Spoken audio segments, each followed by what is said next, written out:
Hey everyone, welcome to episode 14 of Formidable Opponents, a show that pits three people who have known each other virtually their entire lives in a series of conversations as we argue what is best in a variety of fun, engaging, and critical topics we all debate about. I'm Randall, and with me always to argue pop culture, Bob and Joseph, and today's topic is best 90s sitcom. Now, fellas, before we get to that, I want to open up with a few announcements. We'd like to acknowledge our sponsor, Cerebral Digital LLC, a digital marketing firm based out of San Antonio. They have everything from website design, social media management, and graphic design.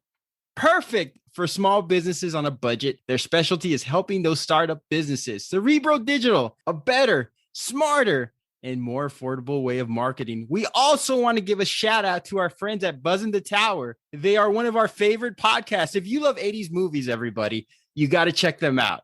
They do breakdowns of everything. I just listened to a podcast where they talked about John Candy. It's my favorite one so far. And I wonder if they could answer how Revenge of the Nerds had such a big budget for their soundtrack. Michael Jackson, Queen, The Talking Heads, etc. But check them out. Buzzin' the Tower. They're great. And hopefully they do a show soon about Moving Violations, one of my favorite 80s movies. Now we're going to step on over to our topic today, best 90s sitcom. So we're going to talk a little bit about the 90s. As a rule, we are looking at shows that had their apex in the 90s. Some of these shows may have started in the late 80s or mid 80s or have gone into the 2000s, but we're looking at their peak years. That's the criteria. The 90s was the last great decade of the studio sitcom. Before everything went one camera, documentary style, sitcom characters became more than one-dimensional beings. Personality traits started to emerge alongside more complex storylines. Many things weren't played out in a compact half-hour start to finish. They really delved into character development in the 90s. I think that was one of their strong suits. There were storylines that were longitudinal, they intertwined, and seasons were built around them. Comedies got smarter through emotions, through sarcasm, through interaction, through politics, and through life. I would argue that this is the first or best era of binge watching. We caught so many shows in the 70s and 80s through reruns and syndication, but the 90s shows, those shows gave us the end of season DVD sets, and we were all able to absorb that on a binge watch. Also, the 90s represented a pastiche of calling cards. You're looking at rock. Hip hop was represented, slacker culture, misanthropy, sports, budding relationships, will they or won't they? And of course, to further subjugate this tacitly, there was also an era for some of the worst and most tenuous sitcoms that inexplicably received long runs. I'll get into that in a moment. Although we saw more in-depth character development and more diversity in writing, after looking at lists of the best 90s sitcoms, I stand beleaguered, or more so flummoxed. With all the reunions we have seen of 90s sitcoms played over the past few years, including specials and reboots, is this recency bias? Or is this truly TV's golden age? The 90s had great movies, great music, but I'm torn. Cold and lying naked on the floor. Was the 90s a good era for television sitcoms? So we're going to open that up. This is going to be our first subject. Bob, Joseph, how are you guys? Doing great, brother. How are you doing?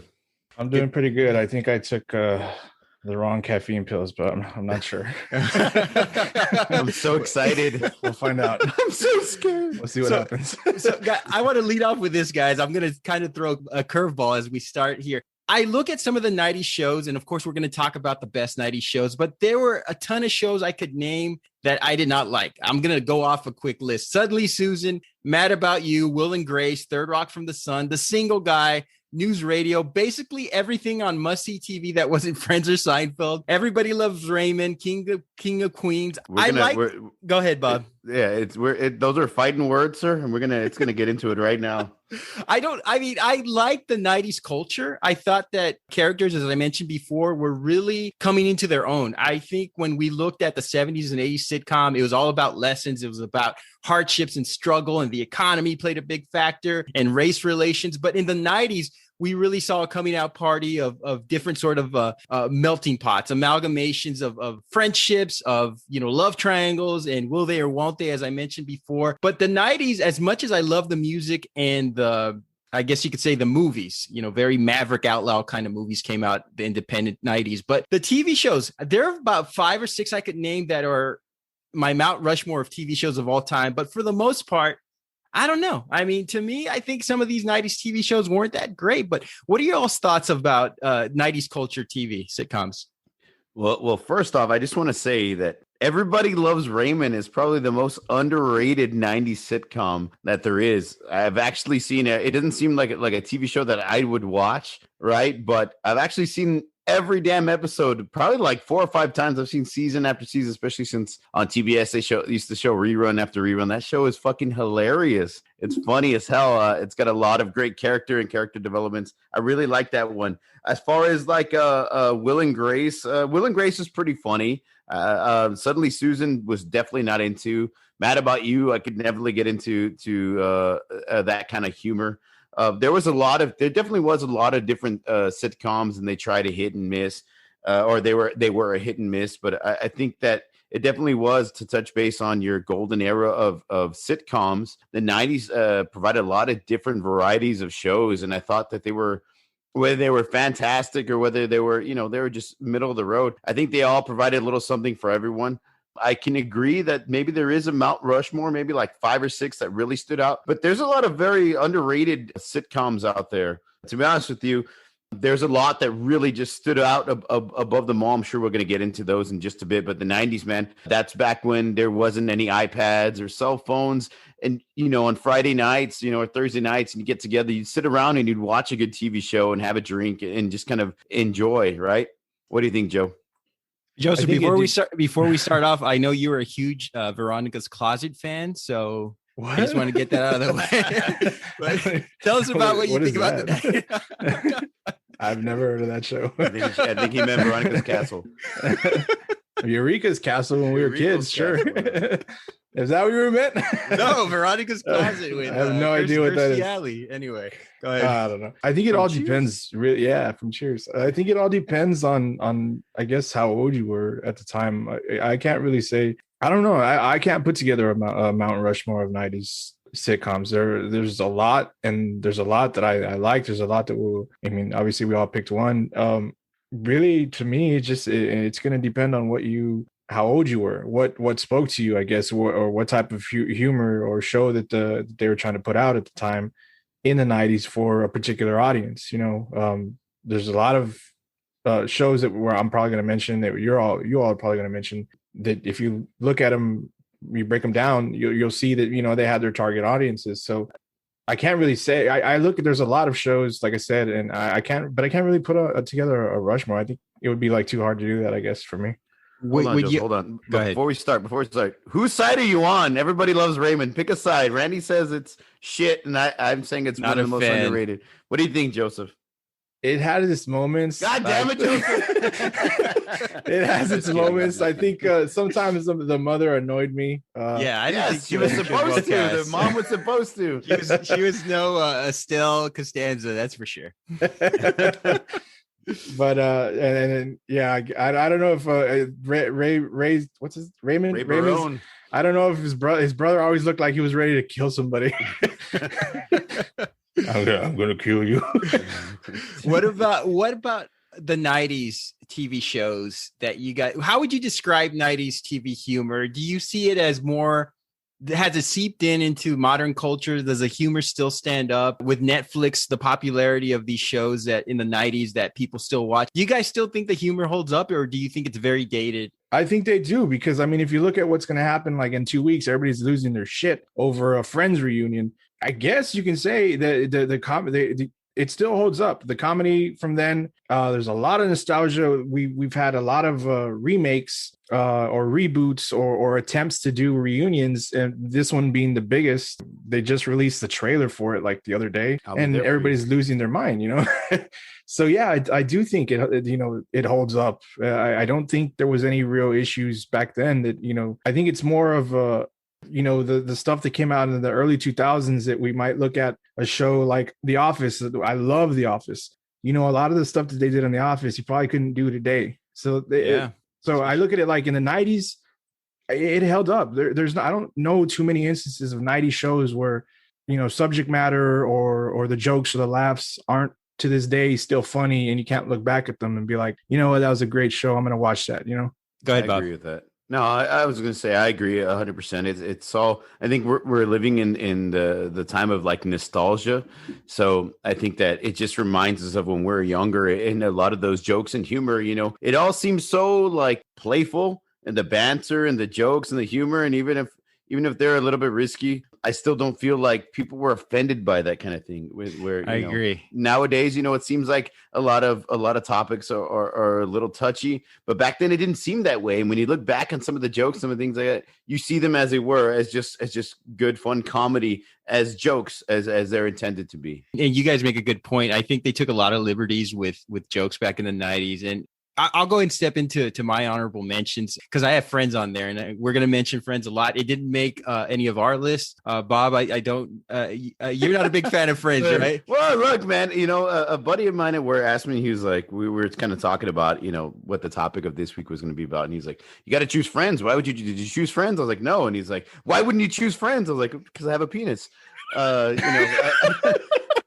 I think Friends was great. I think I've seen episodes where they really make me laugh. It's just not a show that I watched religiously. I couldn't tell you like specific episodes. Off the top of my head, I know Joseph posted the pivot with a damn couch in the leather pants episode where they're too hot, he can't pick them up or whatever, he's on a date, or I don't like, my wife loves the show and we've watched the show. I like it a lot. It just wasn't something I watched religiously, so I couldn't choose it as the best. I thought it was the biggest ensemble show. You could argue The Office, right? But nowadays, as you mentioned, Joseph, it's hard to get some of those jokes in The Office. I don't think you could write any scenes with Michael Scott and Oscar because he would make fun of him in any sort of demographic he fell into. Friends was an ensemble show. It really took off because I think we had this fascination with young people living together. When MTV sprung on The Real World a few years earlier, I think NBC took a page from that and said, why don't we do a scripted show with 6 people living together? Although they were not diverse, they were all white. I was just going to say that. And I think it was good at capturing the time in modern day relationships, good looking young people living together.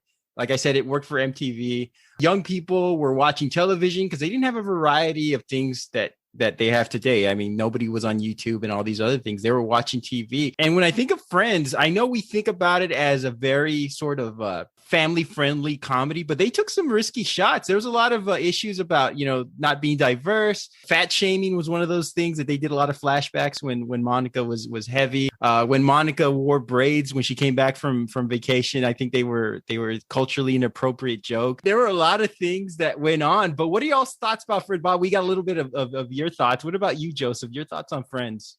I didn't watch it, so it's not a pick, and it's not gonna. And I won't mention it as one of my all-time as my honorable mention type things. I do understand it's one of the most successful, most recognized 90s sitcoms. I'm actually just watching episodes now because when I come home for lunch and I have an hour to kill, I turn on TBS and that's what they're showing, So I'm actually just kind of seeing episodes that I've never seen before. And I do find, some of them to be funny, but yes, like to the things you mentioned, I'm like, they do joke a lot about Monica's character. And I kind of wonder at the time how on board she was with it.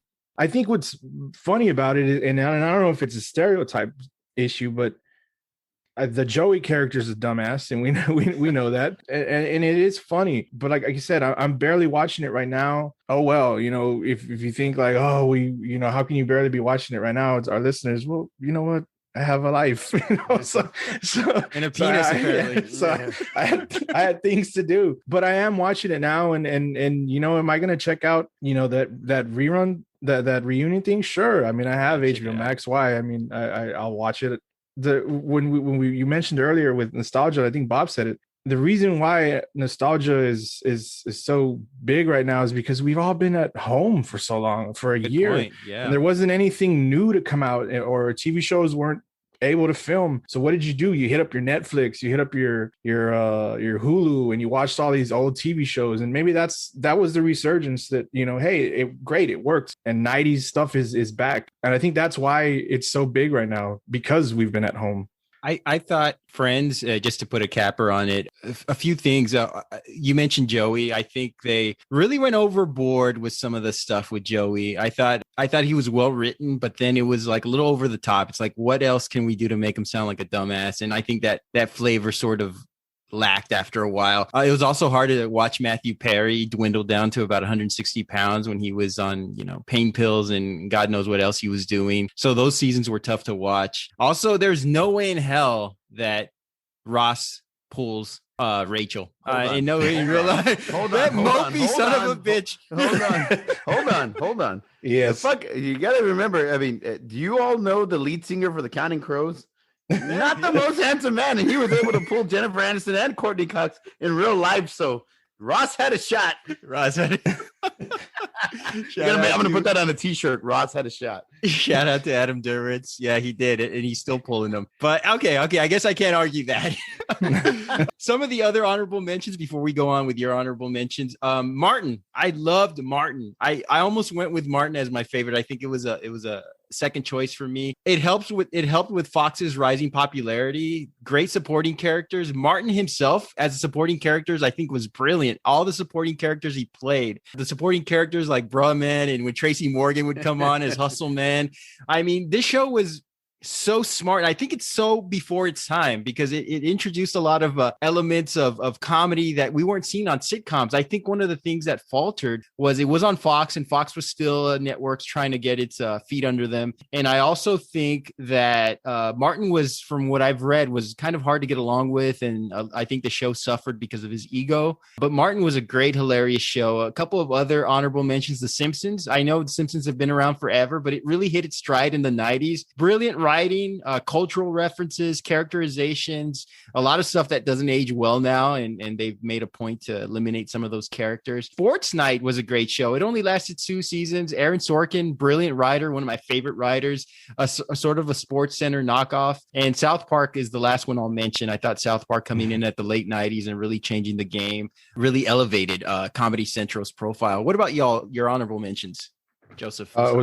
It's funny you mentioned The Simpsons and its stride in the 90s, not also predicting many future events, which is crazy. As far as honorable mentions, just a few. For me, Home Improvement, I always found very funny. Tim Allen, that whole character of I can't remember what his name was in the Tim Taylor.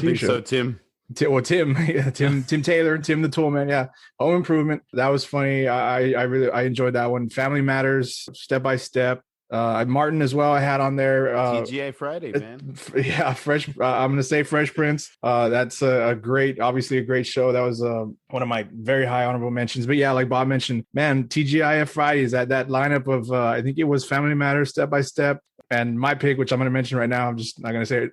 But that was a great time, on a Friday night. I guess like I said, depending on how old you are, Friday night, end of the long week, at the end of school, TGIF, man. I can smell the pizza. I can smell the pizza right now. It's like pizza, Doritos, Dr. Pepper, and all fucking night.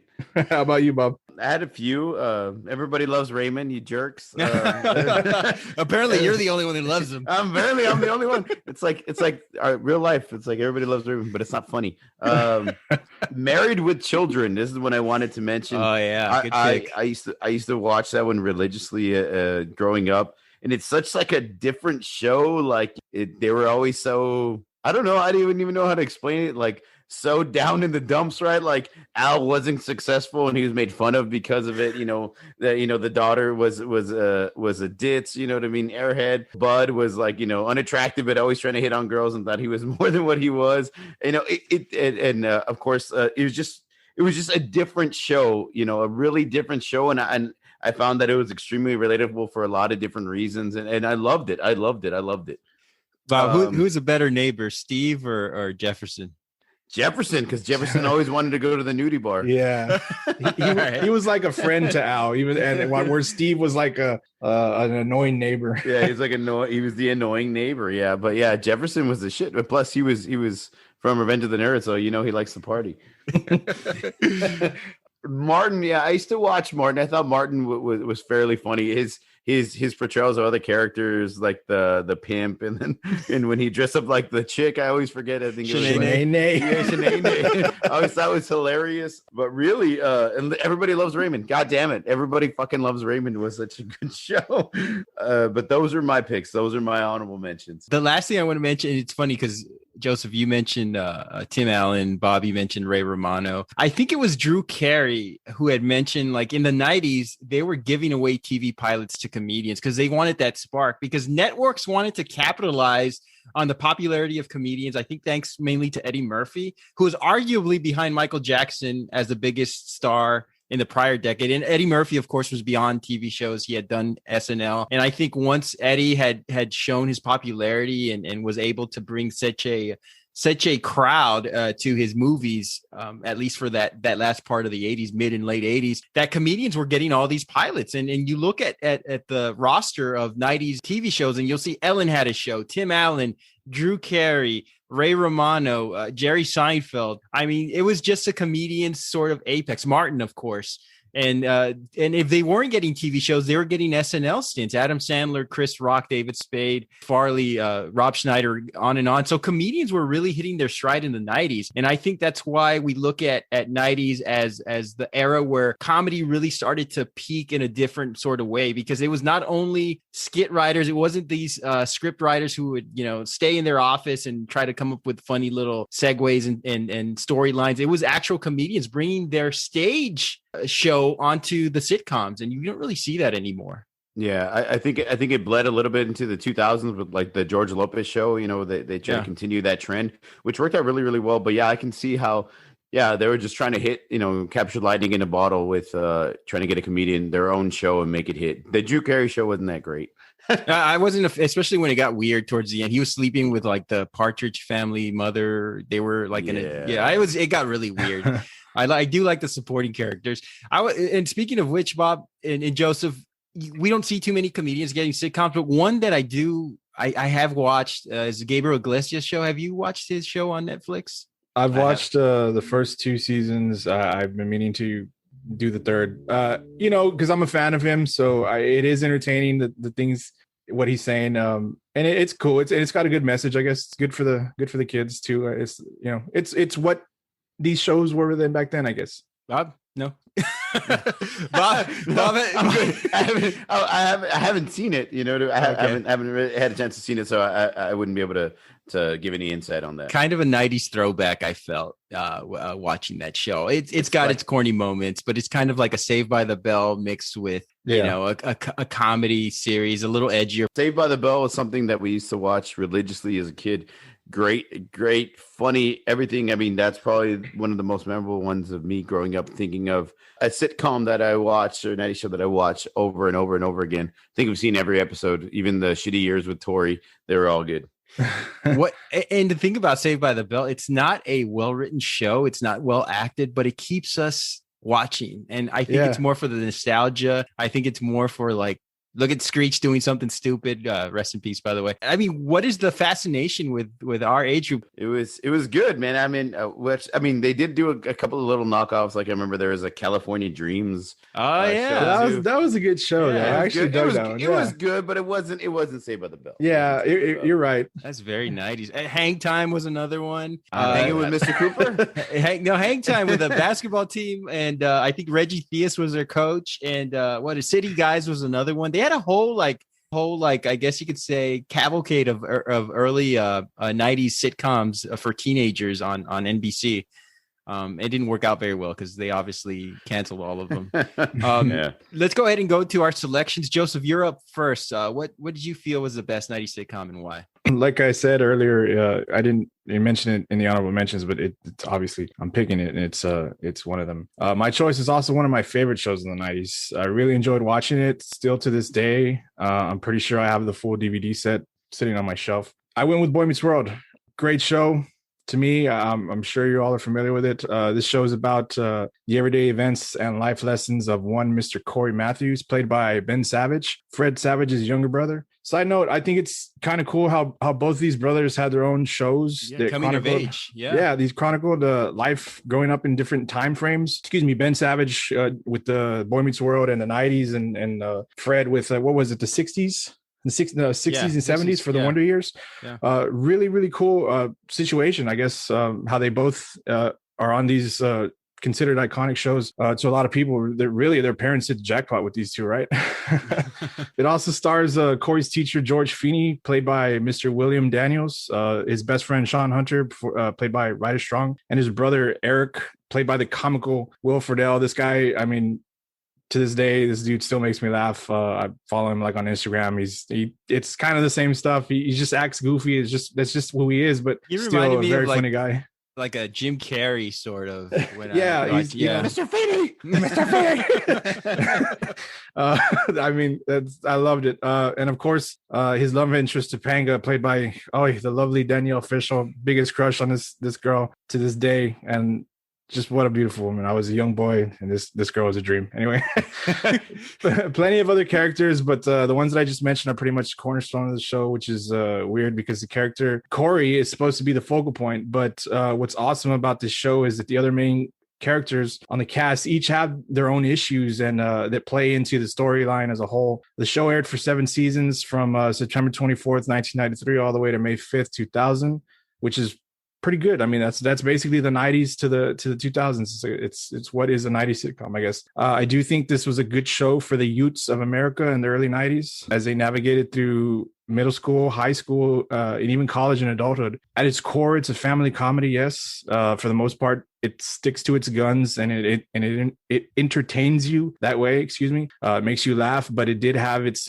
more than a few moments where it touched on some heavy stuff for young adults out there. The show addresses cultural issues like child abuse, child neglect, sexual harassment, and underage drinking and alcoholism. Again, I mentioned that Corey Matthews' character is the main focal point, but it's his best friend Sean that goes through a lot of the struggles and hardships throughout the whole show, which is, like I said, speaks to the continuance of the series. His family is considered poor. He lives, his mother leaves him and his father while he's in middle school. His father ends up leaving to chase after his mother. He goes from house to house while this is going on. His father finally comes back into his life and he finds out that he has a half brother at some point. Father takes off again. And just after he comes back and promises to be more of a father to Sean, he dies. So really, like, again, Corey's the focal point, but this kid Sean is his best friend. I mean, show should have been called World Keeps Kicking Sean in the Nuts. But but I liked the show a lot. I really did. It's more than just its main character. Each individual had their ups and downs, and I think that it was a good thing, and it was great for the continuity. Is that the word I'm looking for? Yeah, continuity. Excuse me, of the show and the series in general. It just flowed. It grew up. The show grew up with the kids as the kids grew up. It was funny. The back and forth between the best friends was always hilarious.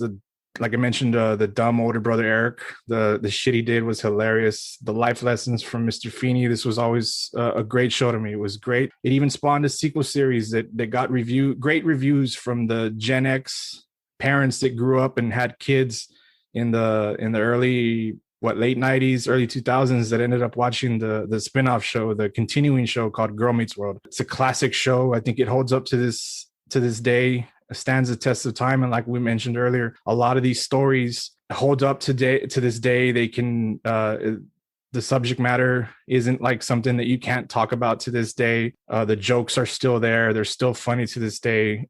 And as a whole, I think it's a great thing that and if it were to come back, I would definitely watch a continuance or something like that. But that was my choice. I really like this choice. It's kind of out of left field. If you're talking about the coming of age type of 90s sitcom, I would have thought you would have chosen Saved by the Bell, but you didn't. You went with Boy Meets World, which is a fantastic show, and I like the fact that you mentioned Sean, because Sean gets shit on so much during that show, and the main character, you would think the main character would be going through it, and it's his best friend, and how he tries to deal with it or help his friend along the way, which is kind of a cool thing to do. He keeps each character pretty well rounded and everything like that. I used to watch it religiously. Again, another one on TGIF, right? Great show. Topanga, yes, fantastic. Turned you into a man, Joseph.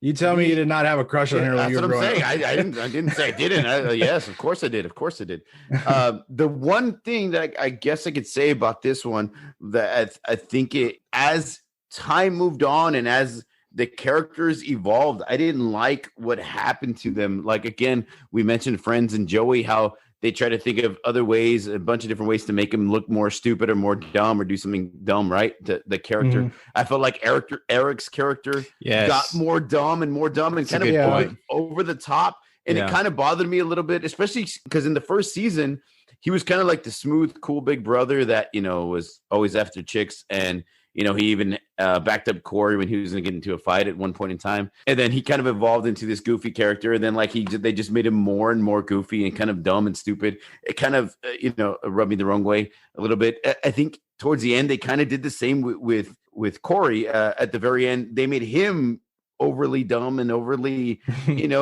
goofy. You know what I mean? When he wasn't like that, he was a little like that, but they kind of like pushed that envelope. And that's the only thing that bothered me. I love the fact that the TV show always had some kind of moral to each episode, each story. That was great. That always made that's really 90s nostalgia for TV shows. But the only thing that just really bugged me was just the evolution of the characters. That it seemed like their entire personalities changed and a little too much for me.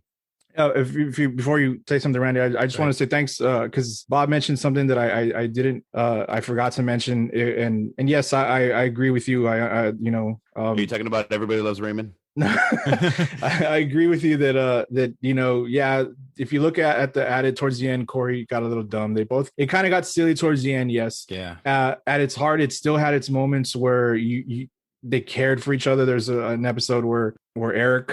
Where Corey's parents tell him and his brother to clean out the garage and have a garage sale, and he's supposed to have his brother come and help him, but instead he has Sean and Topanga help him, and Eric gets like really upset about it, and it's like it completely, like, if you watch that episode and as to the rest of the episodes that were going around, his demeanor is completely different. So I mean, yes, they made him goofy and dumb, but he at its core, he did, at his heart, he still had, he was a genuine character. And you did mention, I'm sorry, I'm cutting into Randy, but no, keep going. I appreciate that you said that it was also just a really good fucking thing to see, like, his two friends, the main character Corey and his best friend's going through struggles so much throughout his life, and his best friend is there through him for everything, to try to just get him through it and be there for him. And I really liked, that's cool. I mean, me and Bob have known each other we've known each other since we were kids. So I was just kind of like a cool situation.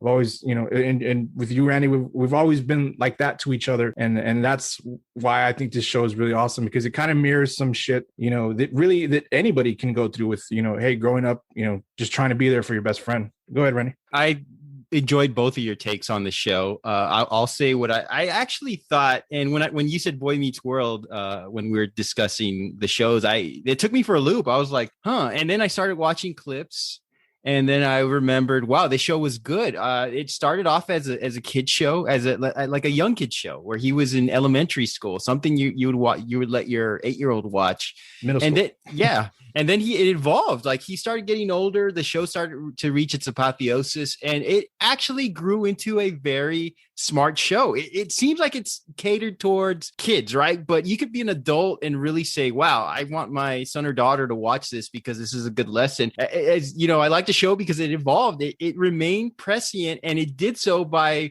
remaining mature. I mean, it covered interracial relationships. You didn't see a lot of shows in the 90s cover that. Yeah. Child abuse, sexual harassment, drinking. I felt like this is a good that it evolved. It had a very strong Nickelodeon feel to it in the middle school years, as you mentioned. I said elementary, but you're right. It was the middle school years, but it really grew and it matured. And I think that it was a show that still stands the test of time. I think you could show this to modern day middle school kids, and I think they would, other than of course the dated clothes and maybe some of the outlandish stuff. Like I think WWS Vader played somebody's father in one episode. Also, but I will tell you some of the things I didn't really care for. I like the fact that they cut Minkus out the to get rid of the Steve Urkel syndrome. Because for those of you who know, Steve Urkel was somebody who was supposed to do a one-off episode on Family Matters. It was supposed to be a spinoff of Perfect Strangers with the mother was the main character. But once Steve Urkel had that one show,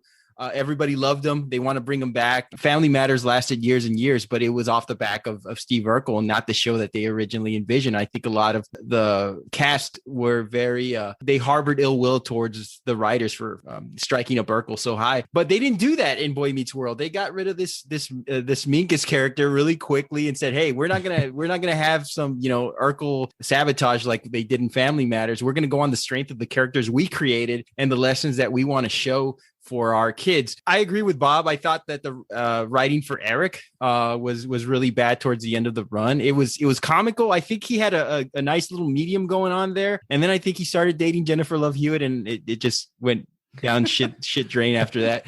But Maitland Ward is another one who played Rachel, and she's doing some movies now that don't Google them. Yeah, I didn't mention this. I didn't mention any other characters other than the main characters. I enjoyed 30 clips, but just for the research. No, I didn't. What? 30 clips? 30 clips. 30 or 30? Both, actually. She went on to do other things. Let's just say it's not a Boy Meets World. Many things. But I got a quick teaching anecdote and why I kind of harbor some ill will towards the show. When I was in grad school, I was in my late 20s. I believe I was 29, and I had the opportunity to teach an intro class. I would beg my graduate chair, can I teach an intro class? Can I teach an intro class? I'd be awesome. And she finally caved in and said yes. So I thought, okay, I'm still young. I'm going to relate to these students, and they're going to be like, oh yeah, we got a cool professor or whatever. And I go in there and I'm having the time of my life teaching an intro class in college, and I'm about 10 years older than everybody else. And I think I'm relating to them, and I'm having a ball. And at the end, I remember one of the young ladies in my class, she says, sir, you've been great. You've been awesome. You're like our very own Mr. Feeney. I was like, fuck, I'm like Mr. Turner, I'm like, what the hell? And that's when I realized, oh shit, that's when I started going bald. I think it was that day. It was a devastating admission for me, but I think the show lasted a lot longer than it should have. I think maybe about 2 seasons too long. I think once they got into the last couple of seasons, they really struggled with content, but most shows do, right? And I think what they did with Corey and Topanga, I think it kind of got tiring a little bit. I think the jokes were off because they were trying to maintain a serious relationship. I think Ryder Strong, who played Sean, I thought he was way too talented at the end, and you could kind of tell he was mailing it in because he had other things on his mind apparently. But the lack of star power is one of the things I don't get. And I also think the show struggled for an identity, especially those last 3 or 4 seasons. What did they want to be? And they really couldn't figure it out. After finding their stride around season 2 or 3, they kind of lost their stride towards the end. And that's why I can't consider it the best. I do think it's a very underrated show, and I will give that a huge compliment, but I don't think it's the best. Let me ask you something, Rand and Joseph too. When comparing it to maybe something like Saved by the Bell, which would you think was a better show if you had to make the choice, if you had that coin flip? I mean, would it be a coin flip situation, or does one stand out a little more than the other? It stands out for me. One, I picked it, and you mentioned Saved by the Bell when you responded. The reason I didn't go with Saved by the Bell is because as much as I love that show, I prefer the continued story of a TV show, of a movie or something. Mm-hmm. And so Saved by the Bell, it's as much as I love that show and found it funny and it's just different scenarios every time. At some point, I think there was some contract issues and that's why we had Tori come in. What was it? I think Jesse and the characters of Jesse and Kelly were not there for 1 season or for half a season. And so it just kind of and at one time I was going to watch the show and I had to try to figure out, okay, how do I watch the show and then watch the episodes that Tori's in, but then it continues later when the characters come back. So it's and I guess that's why I didn't pick it because I prefer the continued story, and that's why I would rather have Boy Meets World. You should have watched the college years. They continued. they dropped everything. I mean, Jesse had a stepbrother. Zach helped the homeless girl, and those people were never heard from again. Rod Belding, the cool brother for Mr. Belding, she's a 10. Who left the class for stewardess. What a fucking asshole. Why would they let a substitute take the kids on a whitewater rafting trip? That's what I don't get. Let me say something real quick about that show, though. And I've told this to Bob a million times. I got beat as much as I love Kelly Kapowski. I got beef with her because all Zach wanted to do was be with her, and Zach loved her. And all Kelly did was fucking dick him around. Like, I think I like Slater. No, I don't like Slater. I love you, Zach. No, I love Jeff. No, like, chick, like, what the hell, man? This guy, he loved you. he did make out with Jesse. I know. Okay, once. But then I know eventually they got, they do get married, obviously, and it finally happens. But come on. I mean, come on, girl. Like, he put his heart out all the time. I know he dated other girls, but he dated other girls because you were not available. I think he dated Slater's sister. Remember that scene where he looked at Slater's sister and it was Slater in a dress, and you're like, I can't fucking kiss my sister. I thought that was good writing. I don't know. Good. Let's go ahead and move on to our next selection. Bob, it's you. Who did you pick? What show did you pick and why? There's a lot of great 90s sitcoms to choose from. Actually, thinking back on all the shows I used to watch, I was really close to picking Everybody Loves Raymond or Married with Children. Actually, it was more Married with Children that I was really on the fence with this one. But I felt like this sitcom just hit on so many different levels. I chose The Fresh Prince of Bel-Air. Good pick. Fresh Prince of Bel-Air, it aired from 1990. It started off the decade to 1996. It was 6 seasons long, 148 episodes, which is a shitload. Looking back on it, it's a ton. It was one of the funniest sitcoms of the 90s, and it turned Will Smith, this hip hop star, into this household name and led to his superstar Hollywood movie career, which is pretty crazy. How he evolved after the show, because his acting chops really evolved as the show went on. It was a show that simultaneously brought hip hop culture into kind of this suburban household, while also teaching us the most iconic dance move in TV show history, the Carlton dance. Shout out to Tom Jones, buddy. It had a little bit of everything, which I loved. It also made the audience laugh constantly, usually at the expense of the other cast members, whether they're making fun of Carlton's height or Uncle Phil's weight or Hillary's lack of mind. Right, she was kind of played the airhead character. Also, Will Smith's terrible luck with women. That was a constant theme on the show, which I always thought was hilarious. His cheesy pickup lines or his horrible dance moves as well.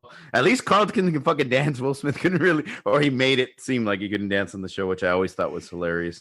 Speaking of dancing, one of the funniest moments of the show was when Will and Carlton went to Vegas for Carlton's 21st birthday, and Carlton lost all their money gambling, and so they ended up having to join this dance competition. So they dressed up like fucked up pirates and everything, and they did the famous Apache dance, which is like a super big iconic moment for 90s TV shows. I even posted it earlier this week on Instagram. It's one of those moments where like everybody knew it, everybody laughed about it, everybody, you can still look it up on a Friday night when you're drinking, and it still holds up. It's still hilarious. Them dancing. It was a really funny moment. Is that the scene that ends when their mom busts them and he covers up his nipples? No, that was a different scene. That was a different. Okay, all right. That was a different. That scene was Carlton was dancing at the country club and strip dancing, and all these white women were throwing dollar bills at him. And the mom walks in, and because they're screaming, "Take it off!" and she says, "Put it on, Mister," or "Put it back on." And then he screams, "Mommy!" and he covers his nipples and he takes off running. It was a pretty funny spot. It was just an extremely funny show. A lot of it, a lot of great jokes and funny jokes and one-hit liners. Jeffrey, the butler, was crazy good at that, at nailing those little subtle like jabs at Uncle Phil or at the kids. But not only was the show just extremely funny, it did touch on a variety of social issues and topics. I mean, it touched on interracial dating, talked about drugs and alcohol. There's a lot of racial discrimination. It definitely hit on a bunch of different topics, which I thought was great for it being a comedy and still touching on these issues. I thought was really made the show well-rounded. It's funny, actually, one of the hardest TV moments to watch And I saw this one, and every time, it fucking chokes me up. It may be stupid, but every single time I can't watch this little scene without getting choked up. It was in the episode where Will and his estranged father meet up again after so many years, and at the end, and at the end, Will's father, of course, walks out on him again, and it kind of ends with Will kind of like talking and getting frustrated, and then embracing Uncle Phil, after asking him, rhetorically, how come he don't want me, man? It's a really, really tough scene to watch. It really, really showcased Will Smith's acting skills, because when he came into it, he was kind of this hip hop star, and he kind of did the comedy thing. It was really easy for him to do, but turning into a serious actor and adding like scenes like this where he had to be emotional or show frustration or show pain, he did a fucking fantastic job. And that's just one major scene that always stands out to me. If you were talking about like, what scenes stand out from that TV show, the Apache scene, which is hilarious. And that scene, I mean, just really, really, really one of those scenes where just like, man, that was a tough one to watch. Lastly, though, one of the things I think makes this TV show, and I think this will put it over the top. The reason why The Fresh Prince of Bel-Air was the best sitcom of the 90s is because it had the most memorable opening theme song. Most memorable. Everyone knows the lyrics, or should know the fucking lyrics to this song. They probably sang along with it when it went on. You can hear it now, and you could start singing along with it, man. It was so like instantly recognizable. It kind of reminded me of Cheers, where everybody knows your name, right? It's pretty great to, when that came on in the living room, as soon as it started, you would be running over because oh shit, The Fresh Prince of Bel-Air is about to start. It was so instantly recognizable. Probably the best opening theme to any TV show in the 90s. It's hard to argue against that. And like I said, this show had a lot of everything. It had that great opening, that had great comedy, and I feel like the characters definitely evolved over time, just like a good TV show should. At the very end, speaking of TV shows, the series finale, I think, holds a lot of water in how the TV show ends and why it should be known as the best. In the very end, it's him, and he's saying goodbye to all his family members, and he's talking with Uncle Phil, and he's like unsure about what the hell he's going to do with his life. And the Uncle Phil, which really becomes the father figure of this whole damn show, tells him, hey man, you're going to graduate from college and you're doing these things on your own, and I'm proud of you. And it kind of like, calls him his son. It calls him son, which is pretty fucking cool. So he kind of finds that father figure, or realizes, shit, I had the father figure all the time. And, I can do things on my own. I am doing things on my own, and I'm going to be just fine. It was kind of a great way to end everything. It was just a great show, man. I watched it religiously. I watched reruns religiously whenever they came on. I loved it. It always made me laugh. Each episode always had something funny in it, or even touched on those serious topics. It was a great show. I think it is the best show because it attracted a lot of different audiences to that show. And it was extremely, extremely funny and relatable to a lot of different people and a lot of different cultures. Joseph? Yeah, I mentioned this as my honorable mention. How could I think we talked about it before. I mean, we try to not mention the picks that we're making in the honorable mention stuff, but it was impossible. This shows it's one of the greatest, if not the best, if you want to say it's the best. I mean, I say mine's the best, but anyway, very funny show. Like mine, it had its moments where, like you said, it took a step back from the comedy, got real with the social issues, the social status issues, things like that. There's that one episode where fraternity, doesn't think Carlton is black enough, and it's just because of where his how he grew up. Will Smith, as much as a fan of his as I am, at times when I look back at the series as a whole, there were his moments where he did the overacting stuff to get the laugh, or the screaming, something like that, and it was funny. It was, but there's a lot of that. But you're right, for the most part. That's what the show was. It had more comedy than anything else. My least favorite character was probably Hillary, simply just because they didn't give her much to do, and the whole ditz thing got a little played out after a while. You're gonna say something, Bob? No, I was gonna say, come on, man. Hillary's husband Trevor died bungee jumping. Come on, man. Give him a break. It's more to the lack of character that they gave her. I mean, at one point she has a TV show. I don't know how she got that. Her career kind of goes up and down. Like, you really don't know what she does, and she ends up, like, for the most part, just being that daddy's spoiled daughter. Not her fault. That's just how they wrote her. The Jeffrey character, Butler, I mean, hilarious. Sometimes he stole the scene with a zing at Uncle Phil. Definitely. James Avery as Uncle Phil. I mean, what a character. What an actor. Rest in peace to him, the original Shredder. Love that guy. James Avery, yes. Plenty of laughs. The Will and Carlton dynamic is sort of similar to Sean and Corey, like mine. You know, they played off each other, had made scenes great. The funny thing is, yes, of course, the Apache scene. So, I mean, shit, hilarious. The Carlton dance, of course, and then they both do that. Will's mom. The things, there was some things that were, again, I mentioned the stuff that didn't make sense to me were Hillary's career and how that happened, or the lack thereof career. Will's mom somehow ends up married to his fiance at one time's father. So I don't know if y'all remember that. Like, Will was going to get married and his to-be father-in-law ends up like sleeping with his mom and they get married. I mean, what the fuck? Will walks in, he's like, "Mama, no!" And I mean, what was that? I don't know, but I mean, so there was some issues, I guess, with that, like with some a little bit of the stuff that they just kind of disregarded, I guess, that I didn't like. It wasn't so much characters like the Minkus character that they discarded. In my show, I thought how they continued everything, or at least everything got its ending. But like something like that, his mom is now married, I guess, to his ex fiance's father. Ashley's singing career, what happened to that? I mean, well, I guess she had a one-hit wonder, right? And I think we saw in that episode they called, man, that song's weak, like last week. Typical 90s one-hit wonder, man. And the two Aunt Vivs. I mean, who's the right one? I mean, it depends on who you talk to. The OG one, yeah. I love though how they broke the fourth wall. Will Smith, he kind of looks at the camera like, "Hey, you're looking kind of different. Something different about you, Aunt Viv." Yeah, something different. Yeah, and then he looks at the camera. I love how they broke the fourth wall. Yeah, it was funny. The staring, the John Krasinski type of looking at the camera, right?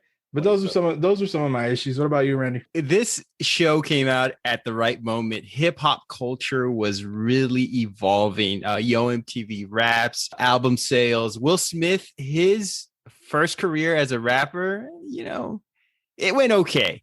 I think his second coming with the Big Willie style and everything he was far, sold more records. I don't think he was as good, but he was popular off this show. Will Smith, he's an amplified version of himself. You see him in the first season. He's very raw.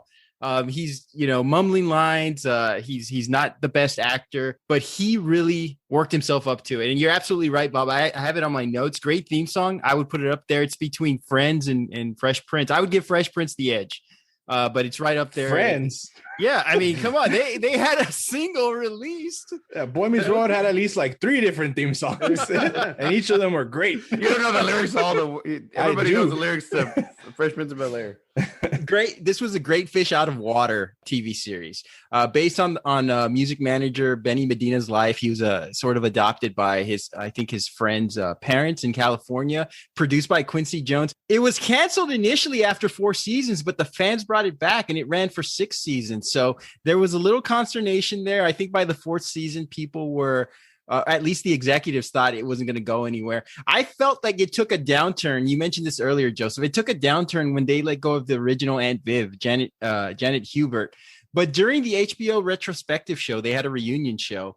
She came back like the bride in Kill Bill. I don't know if you saw this show. I mean, she was letting Will Smith have it. And I think I kind of sided with her about Will Smith being a very sort of egotistical, the show's about me, all the great jokes. The jokes were either him or Carlton. Nobody else had. I guess Phil had his bit. But when they recast the Aunt Viv role to Daphne Reed, who was completely different from the original Aunt Viv, there was no similarity. She looked different. She was docile. She was quiet. I can't think of a joke she said that was funny. When I think of the original Aunt Viv, I remember she was a dancer. She was very competitive. She was an asshole. She was, but she was a great foil. I like the fact that her and Uncle Phil, who are two very seasoned actors, they worked very well together, and they brought a lot of fire to that couple. I think the show took a downturn when they brought in the second Aunt Viv. Now, to the flip to that is that Will Smith and Carlton, they're in college by now, and a lot of the shows take place in college. So they kind of took away the spotlight from the family setting and into Will Smith and Will and Carlton going into college. Hillary, I was not a fan of hers. Shout outs to the actress. Wasn't a Kid and Play movie that I liked, Class Act. Ashley, I felt was another person that couldn't do anything. It was all about Will Smith. And I know the name of the show is The Fresh Prince of Bel-Air, and it's going to be about Will Smith, who had charisma to light up a million rooms. He was funny. He was a great comedic actor. And but also I thought the kiss of death is when they introduce in any sitcom the trope when they introduce a new child, like, hey, this is getting old, let's bring in a baby. They brought in a small child. That didn't go very well. So it almost felt like the writers were reaching for a few things. But I would say this: the scenes with Will and Carlton when they're getting into trouble and when they're, the opposites of each other, the way they act, the way they interact, I thought was brilliant. To me, that was the show, their interactions. And of course the interactions with Uncle Phil. But other than that, I don't think the show, other than the whole Will Smith thing, I don't think the secondary characters really brought anything to the table. And that's my complaint about it. Yeah, I can definitely see that. But I definitely see how that there was definitely a bit of a change when they switched the Aunt Viv characters. But Jeffrey always had some kind of, he played his role to a T. Like, he always had, every episode he'd have that one line or that one little, like, that's what he was good for. That's his little niche in the show, which I thought was great. Uncle Phil was a great character. Hillary, they couldn't really figure out what to do with her. They tried to make her, she was a reporter, then she became, a TV show host. They were trying to do something with her character, but again, the show was about Will Smith. And you said, and it evolved with him and Carlton and working, kind of that buddy type of show. And I thought it was great. And yeah, the other characters may not have had like this huge development, but it really wasn't about them as much. I feel like they did evolve though. And that's a huge part of the sitcom process or the TV show process. I'm glad that, Will Smith did evolve and his character changed and it grew. And, those over the top reactions I always thought were hilarious. I love how him and Carlton were complete opposites and they played off of each other. That worked out really, really well. As per usual, I think it ran the right course. I think after 6 seasons, I think that was the time for it to end. And I think it ended off on a really good note. And it ended when it should. So I don't think it went on overly too long to where everything just got annoying or boring or different. No, I'm saying I will say that it goes with who you believe as far as the Aunt Viv argument, because from what I remember, I think it was even Will Smith. Will Smith said that she thought it was the Aunt Viv show. Yeah, and that's what she wanted it to be. And it wasn't. And it's like Bob said, it's or that we've all said, it's shows about Will Smith and Will Smith's character. And so, I don't know if it was right for them to fire her for that, but I don't know if they tried to tell her like, look, you need to calm down. This show's not about you. And if she's just, so I guess it's going to be on who you believe, I guess, with that, because I thought the show was fine. Did you guys catch the reunion special on HBO Max? I haven't got a chance. I saw a little bit of it. It's pretty good. And the one thing I will say, and because when the original Aunt Viv, they had the best part of the show is when she and Will Smith, because she's not in the reunion cast, she comes out at the end, I think, but she's having a one-on-one with Will Smith, and the way Will Smith sort of capitulates and says, you know what, there was a lot of things I didn't understand. I was a young 20-year-old kid, and I was in debt up to my ears. And there was a lot of things that were going on with him. The way he was kind of, and now, he could admit now by saying, hey, I've made box office hit after box office hit. If she wants to take the spotlight now, she could have it. And I'm mature and I'm older now and I'm beyond it. But the way he was kind of just listening to her and sort of nodding and saying, you know what, I realized there was a lot of shit I could have done better. But of course he was young. You can't put all that fame and pressure on a young person and expect them to make the right choices all the time, especially working with veteran actresses and actors who feel that, hey, I should have more of this and I should have more of that when you're trying to make a name for yourself too. So I do see it in both ways. But I also think there was some levity to what Janet had to say. And two quick things. First of all, my favorite Jeffrey scene, I gotta mention it, is when he thought he won the lottery because they were playing a cruel prank on him, and he started destroying shit and like, fuck y'all, I'm out of here. To me, that. And my second favorite scene is the only thing I didn't like. I thought Carlton's jump shot. Where the fuck is that? When he took the ball away from Will Smith and tried to shoot the game-winning jump shot. Dude, I don't know where they shot that game. It was shot like in a elementary gym or some shit. Yeah, the gym was like you took 2 steps and you're across half court. It was crazy. You were gonna say something else, Bob? No. Oh, I was gonna mention the controversy. Like, like every good show, there's always a lot of there's gonna be some kind of controversy in the background. Mm-hmm. Yeah, absolutely. But great show, both good shows, by the way.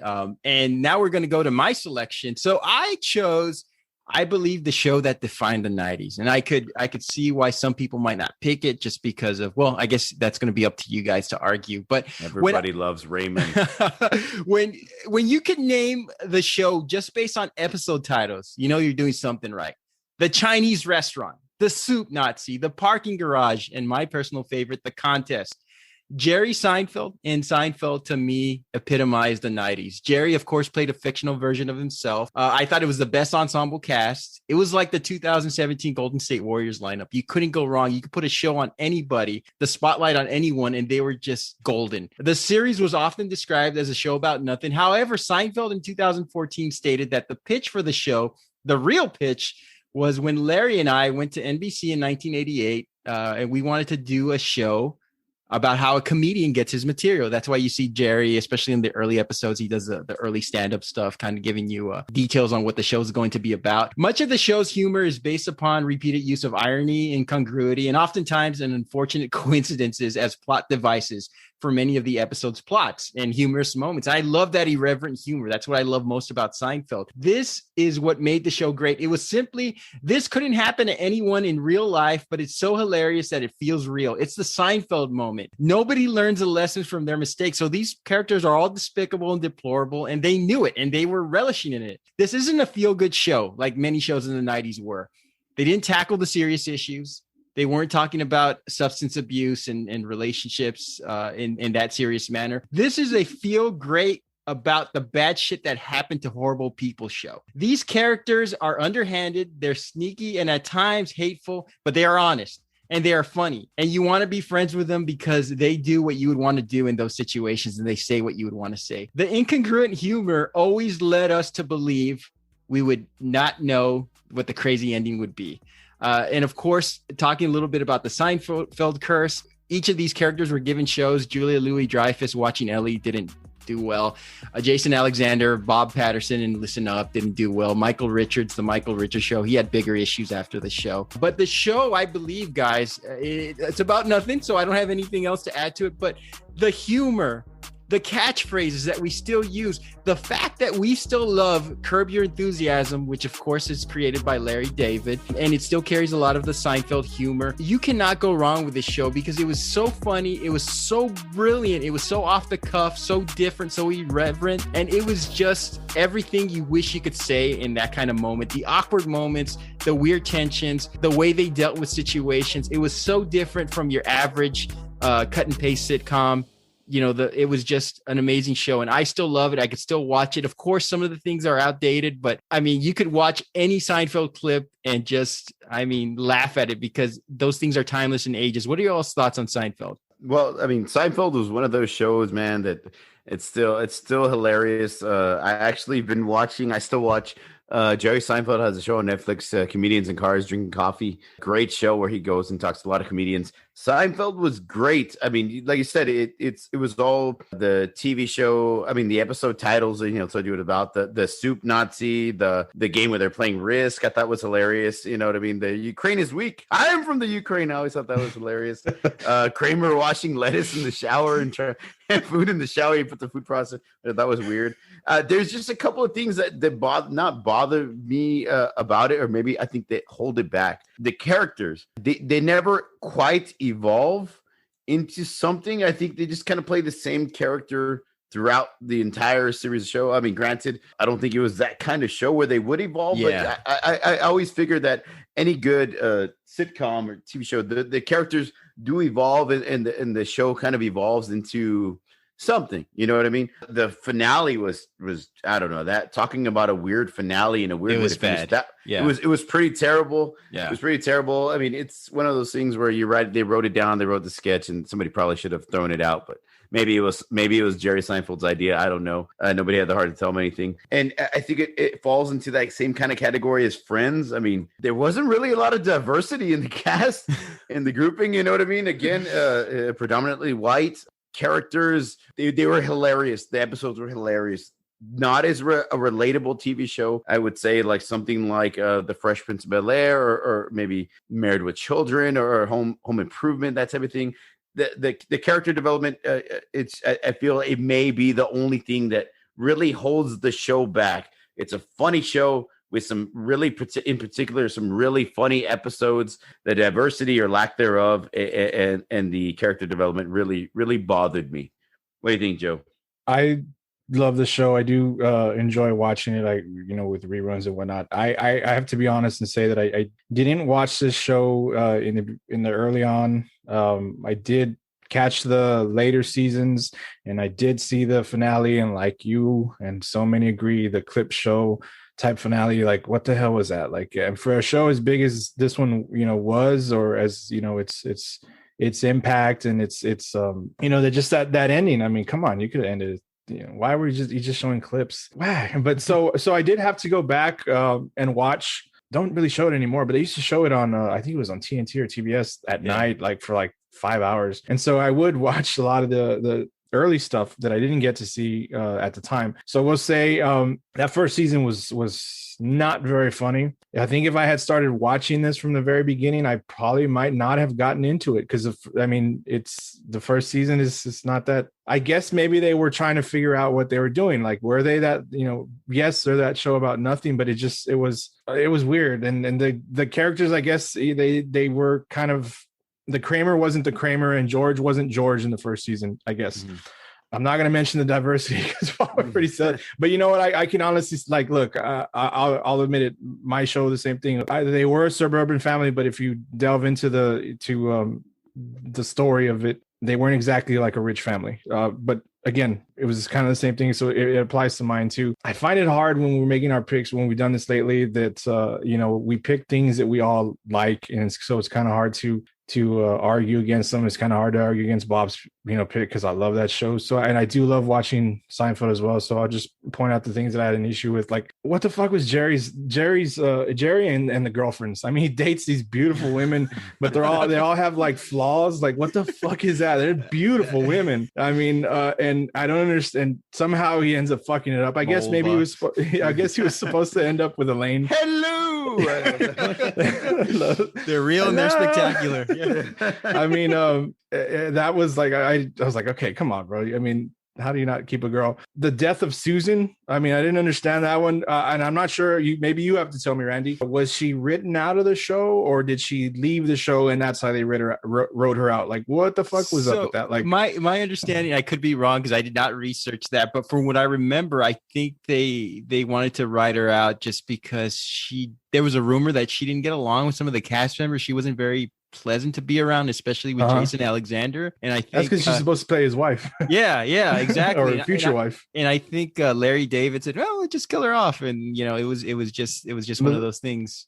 They could have just like made them break up. Like, why they got to do it like that? They want to get rid of her. The great thing was that was the fucking funniest way to die. She gets poisoned licking envelopes because George was a cheapskate about the shitty old envelopes. So she gets poisoned licking envelopes for their wedding invitations. A lot of the humor too. Yes, like I like you mentioned, it's humor in others' misery. Like in that finale, there's like the reason they get arrested is because that guy's being robbed, and what is it, like somebody's filming them and you hear the commentary and they're like, look at this guy, like he's getting arrested or he's getting robbed. Like, I mean, it's the hilarity in others' misery. It's funny. I don't think you can do that now. I think you can look at a lot of these episodes of these shows and ask yourself, is that something that can happen today? Probably not. But again, this is, at the time when these shows were made, like you gotta remember and you gotta just kind of have a sense of humor. And if you don't have that, then I'm sorry. Like, I don't find if like it's some of the stuff you can look at it and be like, is that maybe wrong, or should they have written that differently? Sure, but were they trying to harm somebody? No. And so I do enjoy the show. I think, and you mentioned it, I'm going to mention him because I think he's better now. And yes, what's his name? Who played Kramer? Michael Richards. Yeah. You know, he had that incident we're all aware of, but he was the character of Kramer was extremely funny. And I guess really that's more of the reason why I watched the show. It wasn't so much because of Jerry Seinfeld's character, which is funny. It's his parents are very funny. Costanza's parents are very funny, and the Kramer character is very funny. And when you watch my wallet's gone. I mean, I love that. I love that. Where's my wallet? My wallet. I mean, it's hilarious. It is a hilarious show. There's those issues like that. Like I said, some of it is like, okay, Jerry, you're a fucking asshole in that situation. So it's really just on how you're going to look at it. But great show. I love all the character sort of tiers, because you have Jerry Seinfeld as the main character and the show revolves around him, but he doesn't dominate the show. Then you have, well, I guess they're not secondary characters. You could call them, first run characters, Georgie Lane and Kramer. Brilliant. Then you get the next tier, you get the family members, and you get Newman and some of these other ones, and they're funny. Then you get like the tier under that where it's like, guest actors. You got Banya, and you got all these other people that come in and who do just a few episodes. The dentist, and you have the parking lot. You have everything that just every time somebody comes out on that show, it just hits. Jerry's girlfriends, who were played, of course, by a bevy of actresses who end up having big careers, I should say. After that, it was just so well written all the way. It was just like two mad scientists, just Jerry Seinfeld and Larry David, coming up with the most messed up situations, and it felt like they were having fun. It didn't feel like you were watching a show that was scripted and forced. It just felt natural. The last two seasons, when Larry David left the show, it suffered. I mean, they had sparks of brilliance, but the season 8 and season 9, not the best. Season 1, other than Jerry accusing somebody of why would she have a pony, and the old Polish lady got pissed off because she had the pony. I had a pony. I had a pony. Go back. Let me ask you this. Who is the funniest character? I know you had mentioned, Costanza, Kramer. man. I thought Costanza was the funniest one, man. He was the best. He was the funniest one. He always put himself in some shitty situations, and then his family life was all fucking crazy. His dad was awesome. The Festivus for the rest of us. I got some grievances, and y'all gonna hear about. I love that shit. I love that when Kramer broke and he did the arm across, and he gets all pissed off. He stole my move. I thought that was hilarious. I think we're all missing the funniest character, and unfortunately didn't have too many appearances. Is the voice of George Steinbrenner. Oh yeah, Larry David. Yeah. No, I know it's Larry David, but I'm just saying, like, because we don't see him, so he's probably the funniest. I thought he was extremely funny when George like sets up a pillow and a blanket underneath his desk, and he thinks Steinbrenner goes in with his kids. Yeah. I thought that was the funniest. Going back to George Steinbrenner, I always cracked up when he would send George on a task, and then after George would leave, he would still continue talking about it was hilarious. And I think another thing, the best introduction to a character, I thought, was the first time we saw Estelle Costanza. It was on the contest, and she busted George masturbating. So she was at the hospital bed, and she was like traumatized because she walked in on George masturbating. I thought that was great. All the characters I thought were just excellent. There was another point I was going to make about Costanza, but he was just double brilliant. Dip. Yeah, double dip, walking out of the restroom without a shirt. Eric the clown. I was bald. the Hennigan Scotch, the whole thing was funny with Kramer. Is like, you drink all you want and you won't smell. The great thing about my coffee book it's orderless. It turns into a coffee table, or was it? It's a book I was like, he was an underwear model. His buttocks are sublime. Yeah. He leans on the wall and falls over. I love also when Kramer did the what was it? He gets burned by the coffee. Wasn't coffee supposed to be hot? Well, not that hot. I thought that was a funny episode too. You put the bomb on the burn. Yeah, they had a lot of great. They had a great little episodes. I thought it was great. Like I think each one could be a little standalone, that type of thing. Yeah. So I thought that really made the show stand out a lot. I want to thank you guys because you proved my point. All these quick anecdotes about different episodes that you guys just quoted right now. It just goes to show that this show was the most brilliant, funniest sitcom of the 90s. See, that's the thing, though. That's the thing that it is and it isn't, because each episode was kind of its own little show. Like there was no evolution. There was no the characters were the same fucking. It's like watching the same movie over and over again. There was nothing different about them. It was all like I said, like Larry David, like Curb Your Enthusiasm. It's like what? It's like a different kind of. Each episode is a little standalone type of thing. So that's the only thing I feel holds it back. It's all different. They're all, I mean, they weren't continuous. It didn't end off the way you kind of wanted as a show that as great as it was. Because if you're talking about shows, best 90s sitcom best sitcom of the 90s, I mean, it's in the top 2, top 3 easily for most people. So you would think that it would have some kind of big finale, big finish, something surprising, you know. Of course, a lot of the surprising shit happened after the show ended, but you would think it'd have some kind of great ending to it or final point, and it kind of like fizzled out. That's something that bothers me. And I think we're gonna have to break down Seinfeld for a future show because there's so much to unpack. There's so much more, but that's our time and that's our show, everyone. Listeners, we'd like to hear from you. What is your favorite 90s sitcom? What did we not mention?